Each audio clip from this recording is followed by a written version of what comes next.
मंच पर उपस्थित हमारे औराई के विधायक श्री राम सूरत राय जी को मैं सादर प्रणाम करती हूँ। मंच पर उपस्थित श्री स्वर्गीय श्री राम वृक्ष बेनीपुरी जी के परिवार के सभी लोगों को मैं हार्दिक अभिनंदन एवं सादर प्रणाम करती हूँ एवं विभिन्न क्षेत्र से आए हुए सभी जनता गणों को मैं प्रणाम करती हूँ। आज हम लोग राम वृक्ष बेनीपुरी के बारे में के जन्मदिन के उपलक्ष्य में हम लोग यहाँ उपस्थित हुए हैं।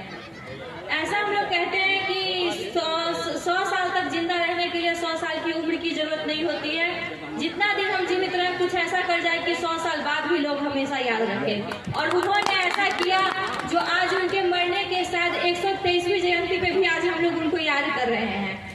हम लोग के मतलब मेरे पिता से मेरे दादा लोग के उम्र के वो लोग हो रहे होंगे और आज हम लोग तीसरी पीढ़ी उनके बारे में जान रहे हैं सिर्फ और सिर्फ उनके रचनाओं की वजह से।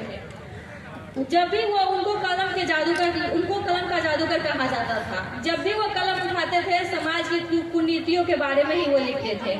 उनका फोकस होता था कि कैसे वो महिला सशक्तिकरण के बारे में।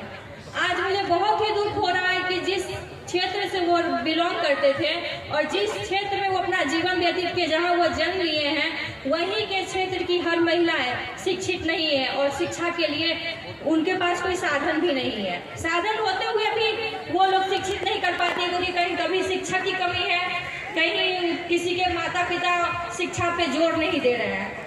तो और वो बहुत सारे उपन्यास एवं कविता की रचना की है, लेकिन मुझे सबसे अच्छा उनका एक लगा कि जो था शेक्सपियर के गांव में।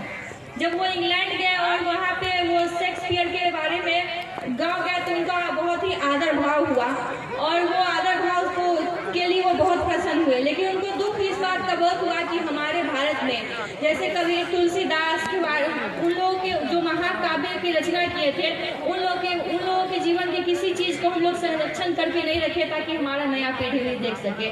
और शेक्सपियर के गांव में वो जाके देखे कि वो लोग उनकी मूर्तियां बना के रखी गई है, वो लोग जो चीज़ का रचना किए वो सब बना के रखा गया है और एक पर्यटन स्थल टाइप से।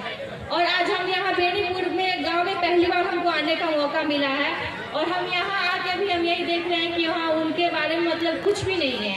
हम ये चाहते हैं कि अगर हमारा सरकार इस बात पे ध्यान दे और उनकी जो भी उनसे बिलोंग करते हुए जो भी चीज़ हम उसको संग्रह करके रखें तो हमारे आने वाली नई पीढ़ियों के लिए एक प्रेरणा का स्रोत बने। हमारे नई पीढ़ी ये ध्यान रखे कि हाँ कि वो कैसे हमारे पूर्वज कैसे थे, क्योंकि अब हम लोग मतलब सबसे यंग मुझे लगता है कि हम यहाँ पे हम हैं और हम ये देख रहे हैं कि हम ये नोटिस किया कि हम लोग को भी उनके बारे में बहुत थोड़ा पहले ही पता चला।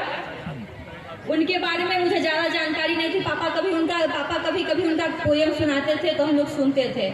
अब मैं इस क्षेत्र में आई हूँ तो उनके बारे में मुझे ज़्यादा जानने का मौका मिला है। हम लोग का जो यंग जनरेशन है वो लोग फॉरेन राइटर के लिखे हुए नॉवेल को पढ़ के अपने आप को कूल समझते कि हम ज़्यादा नॉलेजेबल है। लेकिन उनको ये होना चाहिए कि जिस भारत देश में ऐसे ऐसे महापुरुष जन्म लिए हैं हमको उनसे शिक्षा लेके हमको आगे करना चाहिए। उनके बारे में हम देखें तो जो देश की आज़ादी के लिए 8 साल अपना जीवन जेल में व्यतीत किए, जिनके सर पे माता पिता का हाथ नहीं था उसके बावजूद भी वो ऐसे ग्रंथ कविताओं का रचना किए, उपन्यास का रचना किए। अगर हमारा यंग जनरेशन अगर उनसे 25% भी उनसे कुछ नॉलेज लेता है तो हमारा जनरेशन बहुत आगे बहुत कुछ कर सकता है। और मुझे ये आप लोग से मिलने का मौका मिला, उनके परिवार के सभी लोगों से मिलने का मौका मिला है, मुझे बहुत खुशी हो रही है। और इस औराई प्रखंड के प्रमुख होने के नाते मैं यही कोशिश करूंगी कि मैं